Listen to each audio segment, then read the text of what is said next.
welcome back.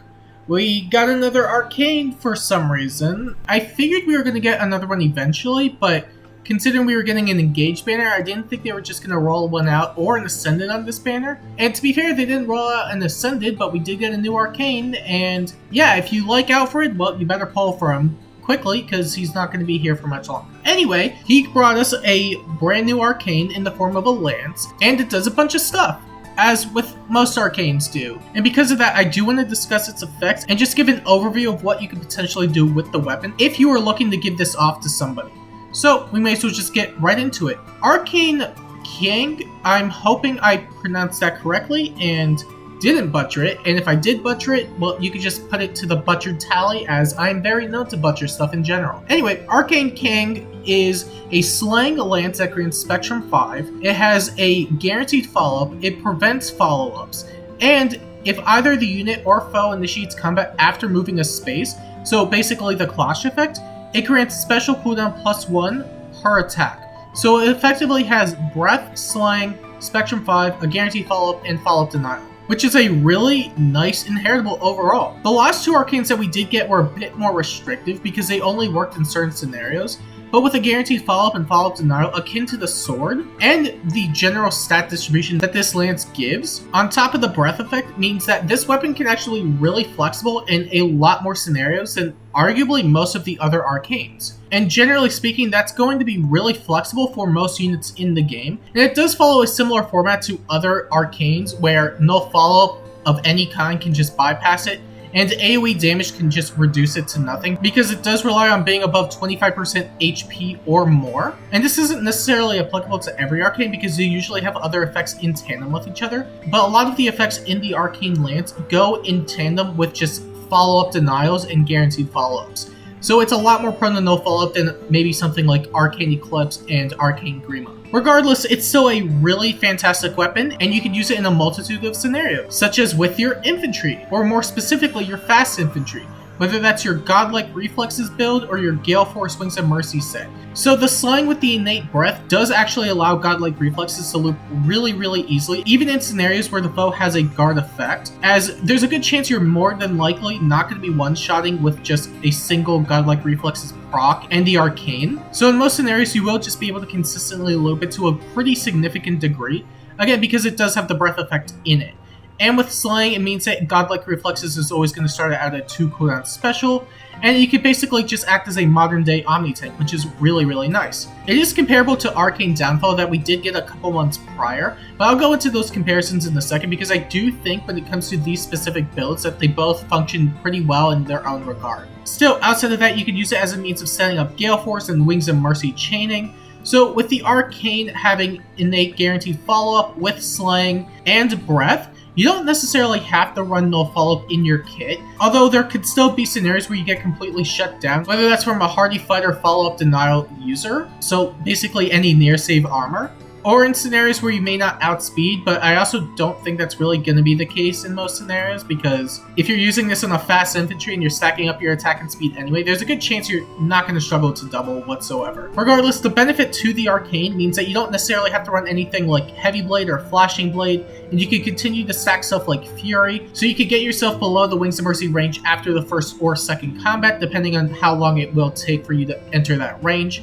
And for infantries in particular, it's going to be really beneficial because they have access to the likes of Velocity or any sort of damage reduction skill, including the new Close Call 4. Simply put, they're probably one of the better users of this weapon when it comes to Gale Force strategies. And as previously aforementioned, I do want to discuss the Arcane Lance versus the Arcane Axe comparisons, because I do think they both do stuff really well, but they function better in some scenarios than others. So for example, with a Godlike Reflexes set, I would argue that Arcane Downfall is a lot better comparatively, because it has innate healing. Whereas the Arcane Lance does have a guaranteed follow-up. I'm not as sold on that in particular, because Godlike Reflexes does require you to be faster than the foe anyway, then the guaranteed follow-up is just going to go to waste. However, when it comes to Gale Force strategies, Arcane Downfall is going to be significantly worse because it has innate healing per hit, whereas the Arcane Lance doesn't have anything of the sort. In fact, because the Arcane Lance does have a guaranteed follow-up, it can still bypass stuff with follow-up denial, where the Arcane Axe can't necessarily do that. Although the Arcane Lance can still get shut down by any sort of follow-up denial with Hardy Fighter. But regardless, I think the biggest drawback with the Arcane Axe is definitely going to be the healing, as falling into the Wings of Mercy range is going to be a lot more difficult comparatively. Regardless, if you were debating in roles between specific units, I would argue that for a Godlike Reflexes set, you're better off using the Axe, and for a Gale Force set, you're better off using the Lance. But yeah, that's pretty much my 2 cents when it comes to those specific things. Other builds include an AoE set, miracle spamming, and just another safe initiation thing for Gale Force. As previously mentioned, the Arcane Lance does have innate breath in it, meaning that you can actually loop Special Spiral and Blazing Wind sets really easily, comparatively to a lot of other sets. And the benefit to this, comparatively to a lot of other AoE spamming sets, is that even if there is a guard effect, the breath in the weapon means that you will always be able to recharge Blazing Wind with Special Spiral in tow. So you grab any high attack Lance unit and you should be fine in that regard. So you could grab any sort of fast infantry lance or just a unit with a workable speed stat and stack their attack and speed with life and death, and you should be good to go. You could also try a miracle set, and this one's going to be a bit more gimmicky because the weapon does rely on the unit being above 25% HP at the start of combat for all of its effects to come into play. However, because it is a breath-slaying weapon, you could theoretically loop Miracle if you're able to heal enough before the next combat. So with a Finish skill in Mystic Boost 3, this should guarantee that you do heal back into the 25% HP range, but it will wholly depend on the unit you're using. Navarre, for example, can do this because his HP set isn't extremely high. Finish will restore 7 HP, and then Mystic Boost 3 will heal another 6 after combat, meaning that he will be left with 14 HP. And assuming you want to use that as a baseline, as long as your unit doesn't go above 56 HP, they should be able to theoretically miracle loop. And as long as they aren't getting doubled, then you should also be fine. So even stuff with guaranteed follow-ups, you can still shut that down if you have no follow-up support. But again, this is a bit more gimmicky, but theoretically this should work. And then otherwise, you could still use another Gale Force set. You could use the guaranteed follow-up and cancel it out with a Water Sweep or a Wind Sweep, and then just go off a speed stat check, which should be pretty manageable, especially for units like Summer Ogma or anybody that has a respectable speed set to work off of. And that's really going to be it when it comes to the faster infantry. You can still use other types of infantry sets, but they're basically going to be another variant of what we already discussed, whether that's Gale Force. So any sort of dancer with Gale Force, Times Pulse, and Quicken Pulse, if they're able to swoop in, they can get an instant Gale Force on the first hit, assuming that there aren't any guard effects present, but more often than not, you should be able to dictate when you are able to just swoop in, so it should be fine enough on that end. You could also just do another melee specialist set, so stuff like Finish, Bulwarks, any C-slot that boosts more stats, etc. And then you could also use no follow-up, which may seem pretty dumb in retrospect, but when you think about it, no follow-up can guarantee your own guaranteed follow-up, and can guarantee a follow-up denial. So even in scenarios where the foe has, let's say, a guaranteed follow-up and a flow skill, if you have no follow-up, it gets shut down. If you don't have it, they can still double through the Arcane. So that's something worth considering at the end of the day. So even stuff like Medius is a great example. He has follow-up denial, and he has his own guaranteed follow-ups. So with the no follow-up seal, you can secure your own guaranteed follow-ups and their follow-up denial, which is really beneficial. And then you can still do another AoE set akin to the Life and Death one, although it will wholly depend on what you use. Lucas can use this for stuff maybe against like Brave Dimitri, I guess, since his B-slot does actually work against AoEs. I would argue that if you do have a Lance Infantry with a good res stat, that you go with Stillwater instead, and then you could bypass stuff like Dragon Wall. But it will wholly depend on the unit you go up against. Outside of the infantry sets, you have the armor sets, and they're pretty much formulaic at this point. You give them either a far save or a near save, and you go ham respectively. So with the Arcane, you do have the benefit of not even having to run distant counter, although you can if you really want to, just for the counter attack. I find that because Arcane does provide the breath effect, you don't have to give up your A or Sacred Seal just to consistently act as a far save tank, which is really convenient, especially since it does have Slaying, meaning that you can have an instant Aegis with Hardy Fighter, and if the foe has any sort of double attack or Brave, you can put on the respective Sacred Seal and counter it really easily. Meanwhile, with the A slot, you can pretty much do it akin to Preference, but the Arcane Lance is what's going to really sell it at the end of the day because it does have slang and breadth, which is really convenient. You could also use it with near save, so somebody that could also be a bit more speedy. It doesn't even have to be speedy, it could be literally somebody as min-max as Benny, but for somebody that has a bit more speed, you could try it with Hardy Fighter, Close Defense 4, and Attack Speed near save. So even in scenarios where the foe is able to double slower armors with Hardy, the faster ones can still bypass it if they have enough speed. So for units maybe like Winterhilda, who is a popular March project, or who was at the time, she has a lot of speed. If you have a max invested Winter Robin, he could do it well. Or even Valentine's Eliwood, because he's also an available Grail unit. So if you want to use stuff like that, you can do that. Although if you want to try something a bit more non-armor, tanky, whatever, you can still do Gale Force. And Gale Force is definitely a lot more flexible nowadays because you have stuff like Assault Troop. And we also have a Flier who can just grant charge to any unit you want. And in particular, you can still give that to the armors and swap out their C skill for anything else. You'll essentially be doing the same thing as you would with the infantry, so you would be stacking Fury. Daring Fighter is actually very beneficial because it does have the innate no follow-up effect, meaning that you can still guarantee your own doubles, and it has Desperation built into it, which is really convenient. Although this will still wholly depend on you being able to get to the foe, which is going to be a bit less flexible comparatively to something like a Cavalry or an Infantry unit, but you could still do it nonetheless. However, if you would rather use the armor as Gale Force follow-up, you could still do that by giving them Wings of Mercy and Quicken Pulse. Quicken Pulse is there so that you can still guarantee your Gale Force if the foe has Guard. However, you may not need it, but it's also important that you don't overshoot, because if you do one-shot, armors in particular won't necessarily be able to charge up Gale Force unless they either get danced or if they have external cooldown prior to the combat, whether that's from a Valoria or whatever the case may be. However, if that's not your cup of tea, you can still go back to the near save stuff, whether that's by securing your own guaranteed follow-ups or your own follow-up denials, which is pretty convenient. For Gatry and a lot of other slow armors, it may be confusing that you would want to double dip into a fighter's skill, but it is worth keeping in mind that if the foe has any sort of impact effect, then there's a good chance they're not going to be able to double anyway, even with the guaranteed follow-up in their weapon. By adding another fighter skill into the mix, you can essentially guarantee your own guaranteed follow-up, unless the foe has no follow-up, but at that point it's not really going to matter regardless. So if you would much rather guarantee your own follow-ups or guarantee follow-up denials on the foe,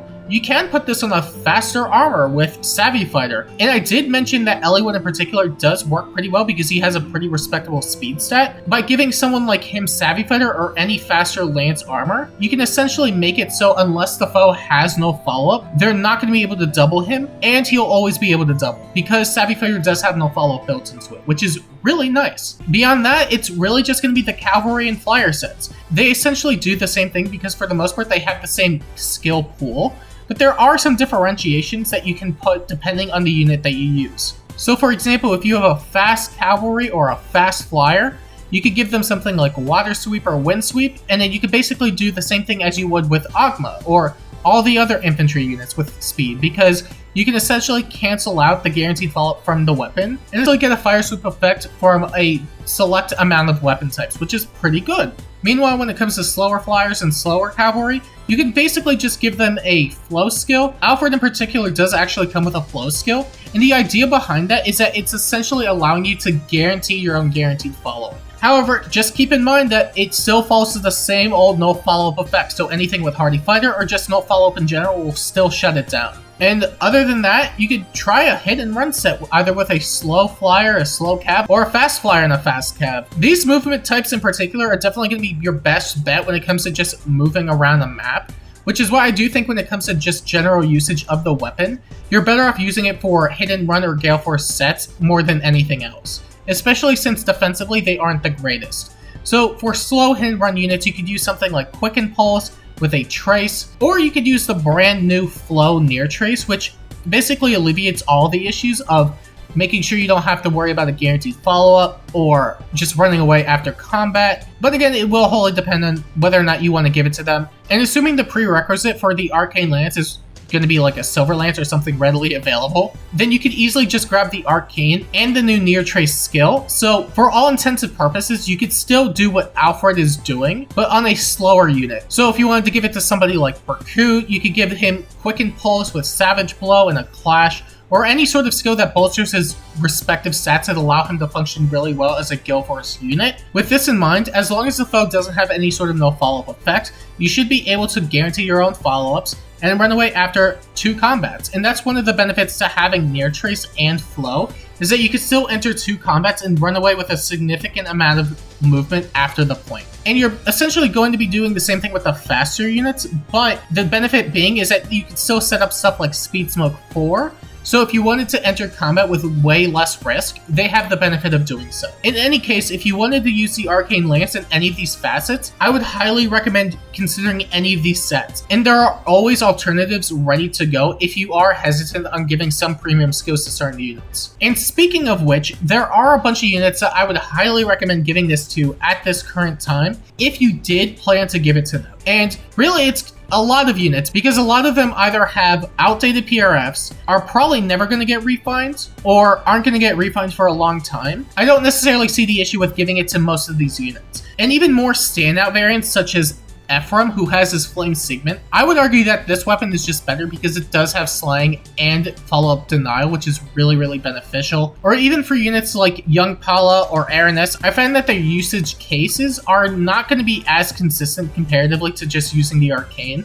And even though they do have the Brave effect, I find that the setup is just ultimately not worth it in most scenarios.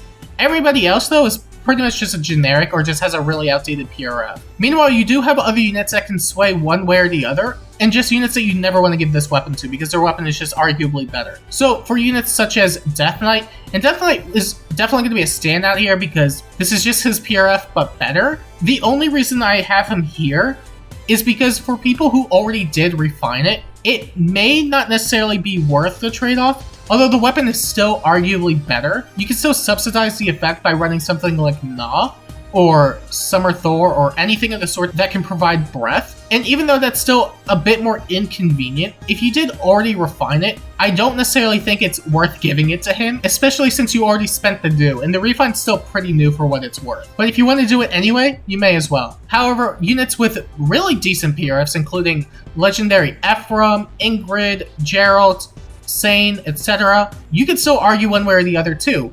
Ephraim, I would still argue that the Arcane is better, but you would be losing out on his PRFB, which does have tempo, and it has Canto 2, which is really, really good for hit and run purposes and just Gale Force in general. However, with the addition of Flow Near Trace, I don't think it's going to be nearly as coveted, especially since you can still Gale Force pretty easily with the Arcane Lance. And with Geralt, he is a hybrid unit in nature, but if you wanted to prioritize combat more than anything else, then I would argue the Arcane's better. But if you want that flexibility, then I would just keep his PRF. Otherwise, you could pretty much debate as to whether or not you want to replace it. Even stuff like Cordelia, who has her own Brave weapon, it's not exactly the best weapon by any means nowadays, but for just general damage output, it's probably going to be a bit more consistent since her mixed bulk is really, really poor, and any sort of follow-up attack from the foe will more than likely kill her. Other than that, though, you pretty much just have a lot of other arguable cases. And whether or not you do want to ditch their PRF for the Arcane,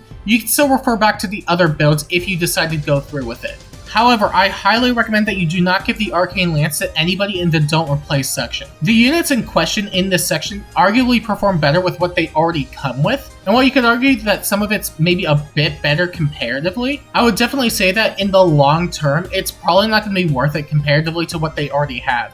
So even stuff like Brave Lucina, who may not necessarily be the best support nowadays, is still a decent support for what it's worth. And because of that, I don't necessarily think it's worth replacing her weapon unless you just want to make her a combat unit. But at that point, she's pretty much just generic. But also units like Dual Ephraim with his super movement and all that stuff is really good.